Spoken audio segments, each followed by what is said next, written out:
اللہ اللہ اللہ اللہ۔ بسم اللہ الرحمن الرحیم۔ آج کے نالم میں آپ کے سوالات اور ان کے جوابات کے ساتھ میں ہوں محمد کاشف شیخ۔ آئیے دیکھتے ہیں آج کا سوال ہمیں بھیجا ہے شیراز خان صاحب نے سعودی عرب سے، اور ان کا سوال ہے کہ یہ جو مختلف لوگوں کو جو نظر لگ جاتی ہے، اس حوالے سے بد نظری کے حوالے سے شیراز صاحب نے سوال کیا ہے کہ جو کسی کو نظر لگ جاتی ہے اور یہ کہا جاتا ہے کہ جی فلاں کی نظر لگ گئی ہے یا فلاں نے اس کو دیکھا تو اس کی نظر لگ گئی، بچوں کے معاملے میں خاص کر ایسا ہوتا ہے۔ اس کے علاوہ بھی مختلف بڑی عمر کے لوگ بھی بعض اوقات یہ ہمیں کہتے ہوئے دکھائی دیتے ہیں کہ یار نظر لگ گئی ہے، اور دیکھنا کہیں نظر نہ لگ جائے، اللہ تعالیٰ بری نظر سے بچائے، یہ ہم دعا بھی دیتے ہیں۔ تو اس کے حوالے سے ہم سے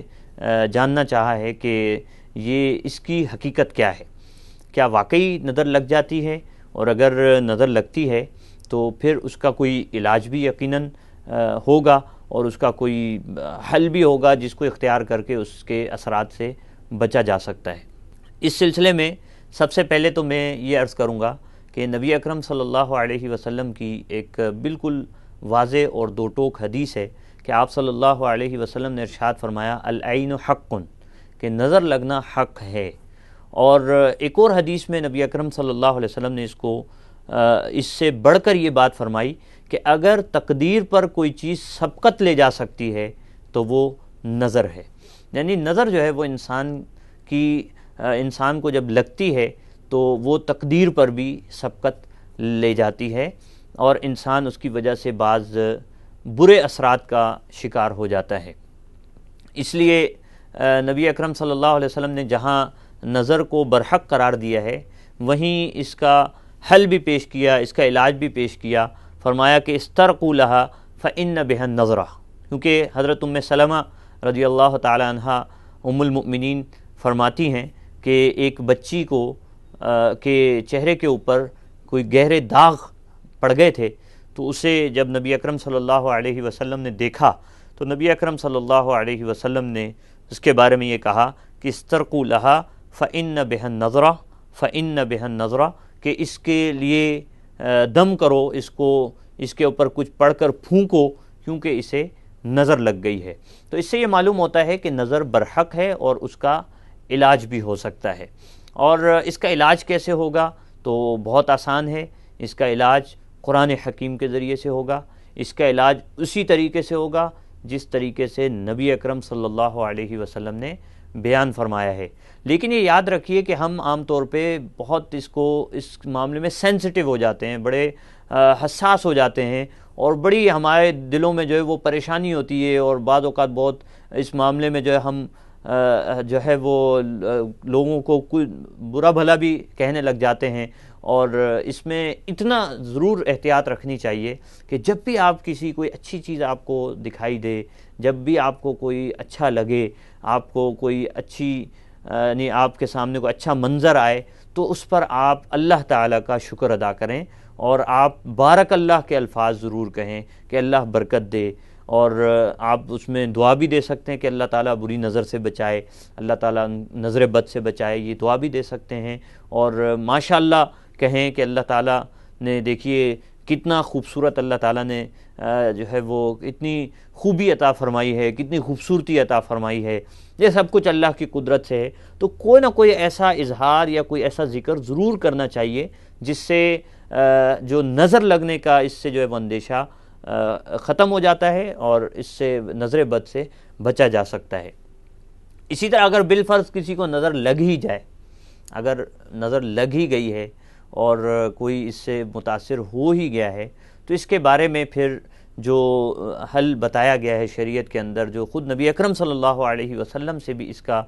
حل ہمارے سامنے آتا ہے، وہ یہ ہے کہ پھر آپ جو اللہ تعالیٰ سے پناہ مانگیں، اللہ تعالیٰ کی طرف رجوع کریں، اللہ سے توبہ کریں، اپنے گناہوں کی استغفار کریں، نیکیوں پر پوری طرح سے ڈٹ جائیں، جم جائیں، اپنے فرائض کے اوپر پوری طرح سے کاربند رہیں، عمل پیرا ہوں، تو بہت کم چانسز ہوتے ہیں نظر لگنے کے۔ یہ پیشگی احتیاط ہو سکتی ہے۔ اور جو اگر بالفرض نظر لگ گئی ہے تو پھر اس میں جو اذکار ہیں، اس کے اندر سورہ فاتحہ پڑھی جائے، اس کے ساتھ سورہ البقرہ کا پہلا رکوع پڑھا جائے، اور سورہ البقرہ کا آخری رکوع، اور اس کے درمیان آپ آیت الکرسی بھی پڑھ سکتے ہیں، اور سورہ الکافرون، سورہ الاخلاص، سورۃ الناس، اور سورۃ الفلق اور سورۃ الناس، یہ تمام صورتیں آپ پڑھیے، اور پڑھ کر جو نظر بد جس پر لگی ہو اس پر آپ پھونک دیجئے، پڑھ کر پھونک دیجئے، تو انشاءاللہ نظر بد سے افاقہ ہوگا اور اس کا علاج ہو جائے گا۔ اور یہ پیشگی احتیاط کے طور پر بھی یہ اذکار آپ خود بھی پڑھ کر اپنے اوپر پھونک سکتے ہیں، اور اپنے بچوں پر یا اپنے بہن بھائیوں پر بھی آپ پڑھ کر اسے پھونک سکتے ہیں۔ اس کے ذریعے سے نہ صرف نظر بد سے بچا جا سکتا ہے، بلکہ بہت سی دیگر ناگہانی آفتوں سے اور بیماریوں سے بھی بچا جا سکتا ہے۔ قرآن حکیم کے اندر اور اللہ کے کلام کے اندر بڑی تاثیر ہے، اور بڑا اللہ تعالیٰ نے اس میں اثر رکھا ہے۔ جتنا اللہ کے کلام کو پڑھیں گے اتنا ہی ہم اس طرح کی جو بری حادثات ہیں اور واقعات ہیں اس سے ہم اپنے آپ کو محفوظ رکھ سکیں گے۔ اور یہ یاد رکھیے، نظر انسان سے بھی لگ سکتی ہے اور نظر جنات سے بھی لگ سکتی ہے۔ بعض اوقات جنات جو ہے وہ جو بری نظر سے دیکھتے ہیں اور حسد کی نگاہ سے دیکھتے ہیں، اور اس کی وجہ سے انسان کو پر جو ہے وہ برے اثرات مرتب ہو سکتے ہیں۔ اس سلسلے میں ایک واقعہ بھی آپ کے ساتھ شیئر کروں گا۔ نبی اکرم صلی اللہ علیہ وسلم کے جانثار صحابی حضرت سہل بن حنیف رضی اللہ تعالیٰ عنہ ایک دفعہ جو بڑے خوبصورت تھے، وہ ایک مدینہ کے قریب ایک نہر کے اندر غسل کر رہے تھے، نہا رہے تھے، اور اس وقت ان کے جو بدن کا جو اوپر کا حصہ ہے وہ اس پر کوئی ظاہر ہے کہ نہا رہے تھے تو اس پر کوئی چادر یا کوئی کپڑا نہیں تھا۔ اتنے میں ایک صحابی جو وہاں پر آئے، عامر بن ربیعہ رضی اللہ تعالیٰ عنہ، انہوں نے انہیں دیکھا اور دیکھ کر کہا ماشاءاللہ بڑے آپ خوبصورت ہیں۔ ماشاءاللہ کا لفظ انہوں نے تو نہیں کہا، لیکن یہ کہ انہوں نے کہا کہ آپ بڑے خوبصورت ہیں اور آپ کو اللہ تعالیٰ بڑا حسن ہے آپ کے اندر۔ تو اس طرح کی بات کہی جس میں اللہ کا ذکر انہوں نے یا ماشاءاللہ یا بارک اللہ نہیں کہا۔ تو اتنا اس کا فوری طور پہ اثر ہوا کہ سہل بن حنیف رضی اللہ تعالیٰ عنہ وہیں گر پڑے، اور ان پر شدید بخار کا اٹیک ہوا، حملہ ہوا، اور وہ بستر کے اوپر پڑ گئے۔ تھوڑے دن بعد رسول اللہ صلی اللہ علیہ وسلم کے ہمراہ انہوں نے کسی سفر پر جانا تھا۔ جب نبی اکرم صلی اللہ علیہ وسلم نے ان کا پتہ کیا، معلوم کیا، تو معلوم ہوا وہ تو بستر پر پڑے ہوئے، اور وہ تو اپنا ہل بھی نہیں سکتے، اتنی بری طرح وہ۔ تو جب نبی اکرم صلی اللہ علیہ وسلم ان کی مزاج پرسی کے لیے آئے، عیادت کے لیے آئے، تو آپ صلی اللہ علیہ وسلم نے پوچھا کہ بھئی ہوا کیا؟ یہ تم تو ہٹے کٹے ٹھیک ٹھاک تھے، یہ سب کچھ کیا ہو گیا؟ تمہیں کسی پر شبہ تو نہیں ہے؟ تو انہوں نے بتایا کہ ہاں ہمیں جو ہے وہ عامر بن ربیعہ کے اوپر شبہ ہے، کیونکہ فلاں دن اس طرح کا واقعہ پیش آیا تھا۔ تو وہ نبی اکرم صلی اللہ علیہ وسلم نے فوری طور پر عامر بن ربیعہ کو